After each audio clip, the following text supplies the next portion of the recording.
It has been anything but a traditional school year thanks to the coronavirus, which sent hundreds of thousands of North Carolina school kids online for their education. But as the traditional end of the school year nears, a troubling statistic is emerging. Thousands of these kids haven't even logged on for online school. Dr. Terry Stoops is Vice President for Research, also the Director of Education Studies for the John Locke Foundation. He's been taking a look at this alarming data and joins us now. Terry, welcome back to the program. Thank you. Really caught my eye. There was a story published by the Winston-Salem Journal a few days ago that revealed that about 10% of the kids in Winston-Salem Forsyth never made the transition to virtual school. What do you know?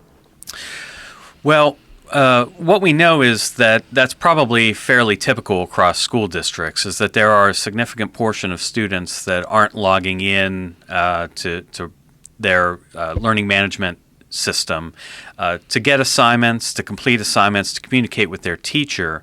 And that is just those that haven't logged in at all. One of the trends that we're seeing is that fewer students are participating in their online education. So those who may have started with online learning with their teacher or slowly dropping out, doing less work, communicating less with their teacher, that's a lot harder to quantify because of differences and sometimes districts not even keeping good track of who is participating in these courses, who is logging in, who's participating, and how many students continue to pursue their education online. Wouldn't this be the equivalent in the traditional context of kids either just never showing up to the classroom or being absent a lot?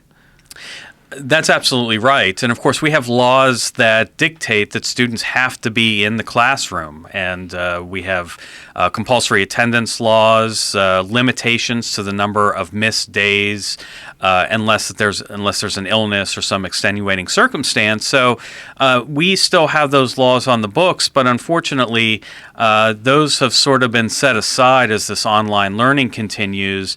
Really, what's most disturbing about me is the number of districts that really aren't keeping track of the number of students that are participating or not participating. We were fortunate that the Winston-Salem Forsyth County Schools gave us some sense of the number of students that are logging in and not logging in, but I fear that there are many school districts that aren't even doing that. And so we'll have no idea by the time that the students return to the traditional classroom setting just how much they've participated or didn't participate during the school closures related to the coronavirus. Do we have any idea, even supposition, as to why the kids wouldn't be participating and why parents would allow that? Well, there's going to be a variety of reasons why that happens. There are students that have technological barriers. They may not have a computer or access to broadband or Wi-Fi that makes it very difficult for them to do online assignments. Now, a lot of districts have responded to that by giving students computers on a temporary basis, providing Wi-Fi hotspots at various locations. I've even heard of that on school buses. On school buses, absolutely. And the private sector's really stepped up by providing free Wi-Fi to students that can't afford it. So there's been a lot of that going on. And we have students, of course, that still won't have access to Wi-Fi even though those hotspots are available. So that's just a technological barrier, despite districts trying their best to make sure students get that. There might be a variety of other reasons why there's students not participating, everything from state policies to their home. In some ways, I think maybe you can attribute at least a little bit of this in the beginning to just human nature. Okay, something really new and strange, and we don't have to, quote, go to school, so it's a vacation for a few days. But the ongoing absence of these kids is really alarming.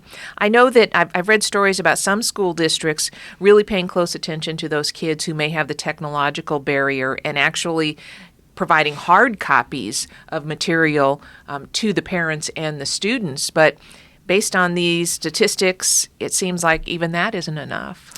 Yeah, and I don't think it is. There really is an attempt to try to make sure that regardless of the barriers that students encounter, they're able to have the work that they need. And we're assuming that this is new work. And one of the interesting things that we've learned from a survey that DPI produced is that around half the districts were producing work for students that was new to them, work that they would progress on for the remainder of the semester that they were meant to have in the in-person classroom. And the other half are basically looking at review assignments. So even the nature of the work given to students has been very, very different. That there hasn't been a lot of talk about, while we can talk about the number of students that are participating, there really hasn't been a focus on what students are actually learning and what kind of assignments teachers are actually giving to them. So what does that mean going forward? Are we looking at summer school? Are we looking at a lost year? What could be on the horizon? Well, that's the million-dollar question, and in fact, in North Carolina, it's a $70 million question because the General Assembly set aside $70 million for a summer session for students to be able to get them to catch up. I have my reservations about spending so much on a summer session that's only going to target certain groups, given that this is a statewide problem. It's going to really require a statewide solution, and I really feel like the best way to solve the problem is to make sure that we invest as many resources as we can into the upcoming school year. But that aside, really the first task that we'll need to do as a state is to assess what students know and what they don't know. We really can't attack a problem until we really understand what it is. And so my hope is that any school district that starts to think about remediating students, finding out what needs they have, will first determine through testing and other means to find out exactly where they are academically and then to fill the gaps that they've identified through those tests. Does that mean something as, and I would use this word in quotes, simple, as first day back to the bricks and mortar classroom, the kids get a test just to assess? That should absolutely be the strategy. And the way that the state should go about it is to provide the state tests that were designed to be given this spring to students, to provide those to teachers in the fall so they can administer those tests. They're already online. They could get the results back quickly to be able to have some sort of diagnostic measure of where students are. So that absolutely should be the first strategy that the schools deploy to be able to make sure that they are providing the kind of remedial education that students need. One thing I'm very curious to find out about once we make our way through this and the kids are back to a traditional setting is how many kids and parents have suddenly discovered an option for receiving education, for learning that they may have never considered before, but which may actually work better for them. And it leads us to this question of every child is different, every need is different. So are you anticipating any of that occurring?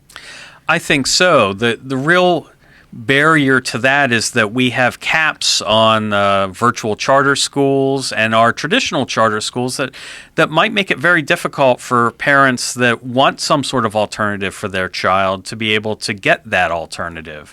One of the concerns that a lot of parents are going to have is the fact that their child is going to be exposed to other students and adults if they go back to a traditional classroom setting. We need to give them the opportunity to be able to pursue an online education if they feel that's what's best for their education. But right now, the state is not equipped to give them that option, and I think the General Assembly needs to act quickly this summer to be able to do that.